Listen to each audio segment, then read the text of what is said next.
Dans notre société, on est tout le temps en train de chercher des réponses à l'extérieur et de donner notre énergie à l'extérieur et tout le temps d'être happé vers l'extérieur. Et tu vois, je me suis rendu compte sur mon chemin que, bah, en fait, on est que conditionné pour vivre à travers l'extérieur, mais on oublie de nourrir sa vie intérieure. Et c'est lorsque j'ai commencé un chemin vers moi que j'ai commencé à reprendre pouvoir de ma vie intérieure que il y a plein de choses qui ont changé dans ma vie en fait. Hmm. Est-ce que est-ce que tu peux nous expliquer peut-être pourquoi c'est si important de revenir dans cet état d'être et dans cette connexion avec son monde intérieur? Hmm. Mais déjà, si tu regardes la vie de manière concrète, euh, très pragmatique, si tu reprends pas ton pouvoir, bah, automatiquement, tu vois, tu vas être mis là où on va te mettre et tu n'as pas cette capacité de création. Si tu reprends pas ton pouvoir, parce que tu contrôles plus tes pensées, tes sentiments, tes actes quelque part sont la continuité d'un monde qui t'a éduqué, qui te contrôle quelque part. Donc déjà dans cet aspect très matériel, on voit que si on ne reprend pas notre pouvoir, automatiquement un autre monde prend notre pouvoir et tu vois c'est très concret. Il y a juste à regarder l'éducation, comment on nous éduque dans ce monde, comment on nous dirige, on nous enferme dans des dogmes, dans des croyances, dans des concepts qui visent vraiment à nous amener vers un but précis. Donc déjà dans cet aspect très matériel, si on ne reprend pas notre pouvoir, on ne peut pas vraiment créer ce pourquoi on est là et on n'a pas accès non plus à tout ce que nous possédons à l'intérieur de nous. Tu vois, nous possédons tous un capital de lumière à l'intérieur de nous. Nous sommes une âme avant tout et à l'intérieur de nous réside cette, euh, cette mission quelque part. Nous possédons tous une mission à l'intérieur de nous qui est plus grand que notre vie physique, plus grand que les métiers qu'on peut réaliser, etc. Et cette mission se déploie et se manifeste à partir du moment où on a accès à ces espaces intérieurs. Tu vois, si tu n'es pas éveillé à tes conditions intérieures, si tu n'es pas éveillé au fait que tu es une âme avant tout, bah, quelque part, tu vas rester simplement dans l'incarnation, dans le côté matériel, et tu vas exercer ta vie dans le côté très horizontal de la vie, et tu vas vivre pour le monde matériel. Donc déjà, euh, tu vois, si on met notre regard à l'extérieur, automatiquement, on va créer quelque chose de très dense. Tu vois, on va expérimenter vraiment la dualité, la densité. Et si on commence à tourner notre regard vers l'intérieur, les polarités sont inversées. Et là, automatiquement, il y a un processus qui se met en place qui, euh, qui nous permet de manifester complètement différemment les choses parce que tu ne crées plus ta vie depuis l'extérieur pour façonner ton monde intérieur, puis ensuite pour manifester, mais tu crées la première impulsion, tu vois, la source, elle vient de l'intérieur, elle part de ta propre source lumineuse, et du coup, elle part vers l'extérieur, et c'est depuis ta source intérieure que tu es connecté avec l'universel, que tu es connecté avec les astres, avec l'univers, avec les lois infinies, les lois universelles. Donc du coup, tu es dans la réalité.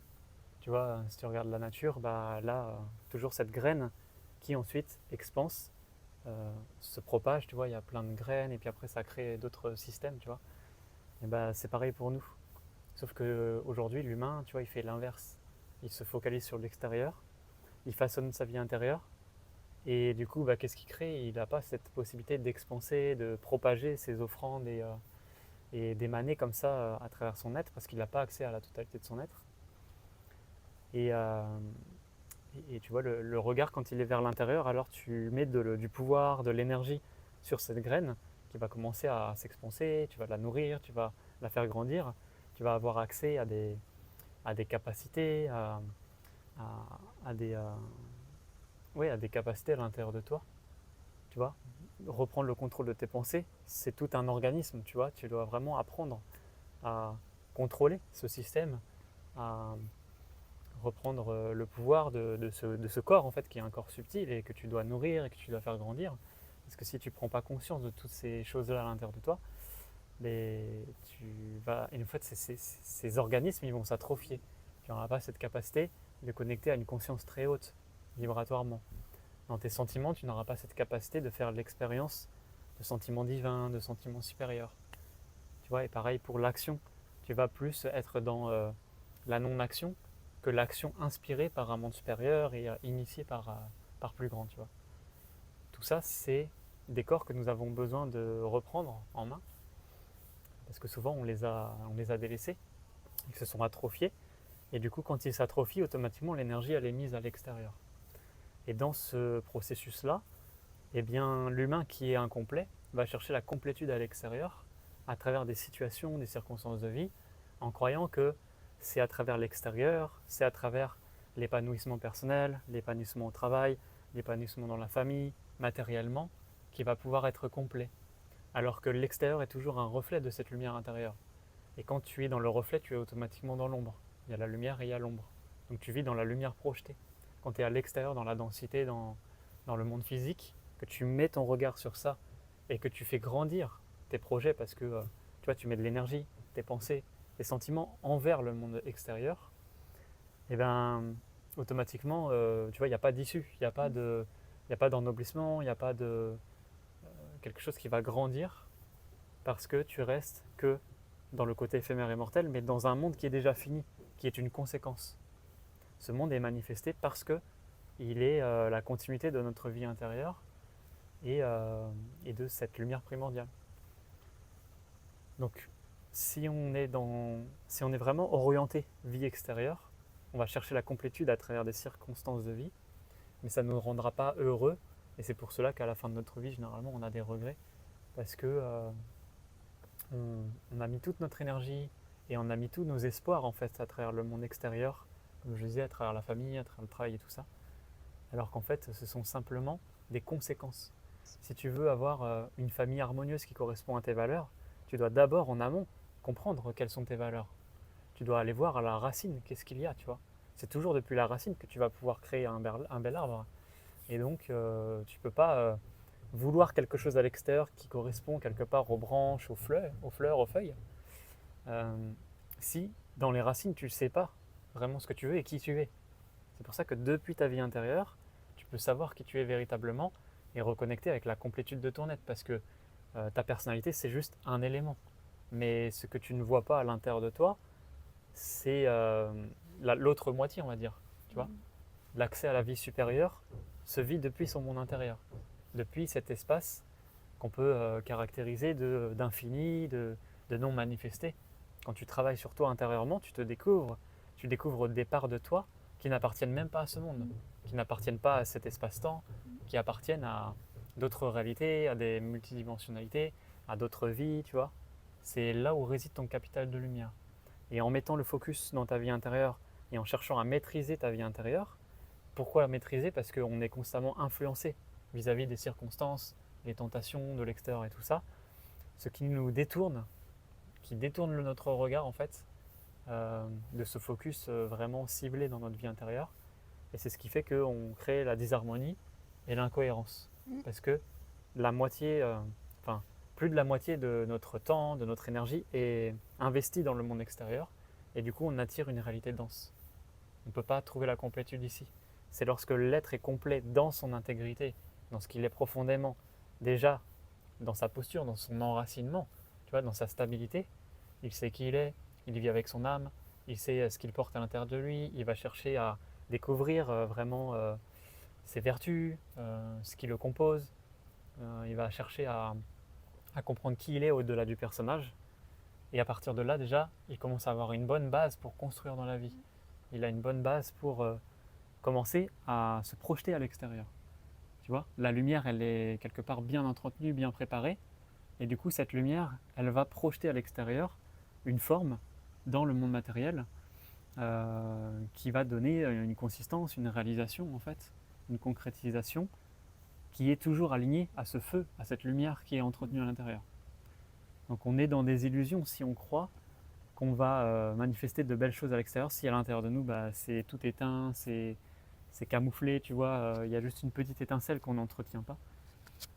C'est une illusion de croire qu'on va être complet à l'extérieur et c'est tout le chemin de l'initiation qui nous invite vraiment à travailler dans nos profondeurs, à nous libérer de tous ces mondes qui ne nous appartiennent pas, qui cherchent à mettre notre regard à l'extérieur parce que tu vois, on est énormément tenté, on est énormément influencé par différentes choses à l'extérieur, par les humains, par les tentations, par les influences astrales aussi, les égrégores, énormément de choses. Donc il nous faut apprendre tout ça, revenir dans notre monde intérieur, mais ça nécessite aussi tu vois, de vraiment avoir une connaissance des lois, une connaissance des mondes invisibles. Nous ne sommes pas éveillés généralement vis-à-vis de ces mondes invisibles. C'est comme la vie matérielle, tu vois, quand tu es apparu dans ce monde, tu as appris comment fonctionne la vie, dans une certaine limite quelque part, mais tu sais quand même les bases, tu sais que tu vas grandir, tu vas mourir, tu sais qu'il y a une expansion, que tu vas vieillir, etc. Tu sais que tout ce que tu vas poser dans ta vie va grandir ou va mourir, tu vois, il y a des lois que tu connais dans la vie matière, mais généralement, même quand on s'engage dans la spiritualité au départ, on n'est pas du tout éveillé dans la connaissance des lois des mondes invisibles, et du coup, on chemine avec la personnalité, l'être mortel dans un monde plus invisible, tu vois, parce qu'on se connecte à des énergies, mais on n'a pas la connaissance de comment ça fonctionne, on n'a pas connaissance des hiérarchies, des mondes, de comment tout ça fonctionne, et finalement on se retrouve à œuvrer depuis notre humain, depuis notre personnalité, dans un monde que nous ne connaissons pas. Et c'est pour cela que nous avons besoin de retrouver notre famille d'âme, notre famille voilà, à laquelle on appartient vraiment en fait, au-delà de notre humain, et s'investir profondément dans la connaissance des lois, les mondes invisibles, pour avoir une pleine maîtrise aussi de ce monde. Je crois que si nous voulons devenir complets, nous devons comprendre qui nous sommes. Et pour comprendre qui nous sommes, nous devons comprendre comment ce monde fonctionne, comment il est orchestré, et comprendre que j'ai pas simplement qu'une vie, mais que j'en ai d'autres, et que j'ai différents corps dans ces différents plans d'existence, et qu'il y a la vie inférieure, mais il y a aussi la vie supérieure qui se manifeste dans l'incarnation. Donc voilà, c'est tout ça qui permet dans le chemin de retrouver cette complétude intérieure, cette intégrité totale, pour cheminer véritablement vers ce que nous sommes et pour incarner ce pourquoi nous sommes ici. Moi, j'ai envie de rajouter que le chemin de la complétude, en tout cas la manière dont je l'ai vécu, c'est vraiment passer de l'horizontalité à la verticalité. Et pour retrouver cette complétude intérieure, j'ai dû me remettre droite en fait, droite dans l'axe tertiel et en reliance avec la source. Et ne plus justement focuser mon attention, mon énergie vers l'extérieur, vers les autres, mais vraiment revenir dans ma verticalité pour me nourrir moi-même avec l'amour de plus grand en fait, et dans mon cœur. Et en tout cas, c'est comme ça que je l'ai vécu, ce retour à la complétude. Et à partir de là, j'ai compris que plus je suis alignée dans cette verticalité et plus je nourris cet axe-là, plus justement je suis dans un état de plénitude, de bien-être intérieur, et plus je peux créer des choses depuis ma propre source. C'est ça, l'ouverture du cœur, c'est vraiment le pont entre tous les mondes, entre les mondes physiques et invisibles. J'en parle énormément d'ailleurs dans l'école de tout ça, parce que le cœur multidimensionnel, il doit être compris, il doit être nourri aussi. Et quand on ouvre notre cœur à ce que nous sommes véritablement, à plus grand, en ayant cette foi, en ayant cet appel intérieur, en fait c'est l'appel de l'âme, l'éveil de l'âme depuis notre cœur. Notre cœur est ouvert à d'autres dimensions, à d'autres espaces. Et c'est à partir de là où on peut se reconnecter à la vérité et à ce que nous sommes au-delà de la réalité physique. Donc ouais, c'est l'ouverture du cœur qui nous permet cela. Et du coup, ça nécessite une préparation parce que généralement, le cœur, encore une fois, il est atrophié, on ne l'a pas assez nourri. Et puis, il y a un monde aussi qui cherche à nous détourner, en fait, de nos aspirations profondes, qui nous cherche à nous détourner de l'amour. Aujourd'hui, les énergies, elles sont très concrètes dans le côté de la manipulation, le mensonge, tu vois. On a construit un monde comme ça parce que l'humain s'est identifié au monde extérieur. Et donc, si on s'identifie au monde extérieur, automatiquement, il y a un appauvrissement dans le cœur qui se fait et il y a un agrandissement de l'intellect. Et ce monde a été construit comme ça. Et donc, si on veut inverser la tendance, il nous faut moins mettre d'énergie sur l'extérieur, plus vers l'intérieur, vers notre cœur. Commencer à nourrir ces espaces à l'intérieur de nous que nous avons quelque part oubliés, et apprendre à maîtriser cet intellect qui cherche à avoir le pouvoir sur notre vie et sur nos créations, sur tout ce que nous mettons en place. Donc c'est pour ça que le chemin de l'initiation est inévitable pour les âmes qui sont prêtes. Nous devons être de véritables initiés, de véritables disciples de la lumière. Nous devons être porteurs de cette lumière, nous devons l'incarner profondément dans la dimension physique. C'est de cette façon-là qu'on va pouvoir expérimenter le divin sur Terre. C'est lorsque la lumière est en capacité d'être reçue dans la dimension terrestre par l'humain. Tu vois, et c'est en ça que c'est la perfection, ce qu'on expérimente, parce que notre personnalité, quelque part, doit être nettoyée, purifiée, pour devenir le canal pour accueillir la lumière. C'est notre humain qui est en capacité d'accueillir la lumière, pour faire cette connexion entre le ciel et la terre. Et quand le pont se fait, alors automatiquement les mondes d'en haut sont comme en bas. Il y a une synergie qui se met en place, une harmonie. Et c'est là que la vie supérieure de l'homme se manifeste dans la vie de l'incarnation. Et que notre vie se transforme, parce que là c'est notre âme qui nous guide, c'est plus du tout notre humain, c'est plus du tout notre hérédité, nos souffrances, nos mémoires. Et on est tous passés par là, on a tous vécu ces choses-là, on a tous vécu nos traumas, nos blessures, nos souffrances, mais quelque part on s'est identifié à des choses éphémères et illusoires de notre humain, mais pas de notre âme. Et c'est en ça que souvent les humains ils sont coincés pendant des décennies, voire des vies entières, pour se libérer de souffrances illusoires, alors qu'en réalité ce travail ne se fait pas dans l'horizontalité, mais dans la verticalité. On développera ça dans une autre vidéo, justement comment revenir à la virginité de l'âme, et pas axer seulement la purification sur les blessures de l'humain. C'est ça. Trop bien. Merci pour ce partage. Et puis on espère que ça vous a plu. N'hésitez pas à commenter, à partager votre avis aussi sur ce qui a été dit, et à partager votre ressenti intérieur, ce que vous vivez vis-à-vis de l'enseignement, vis-à-vis de votre spiritualité, et voilà comment vous vivez votre connexion à Dieu, la source, le divin. Merci pour votre écoute. Merci. À bientôt.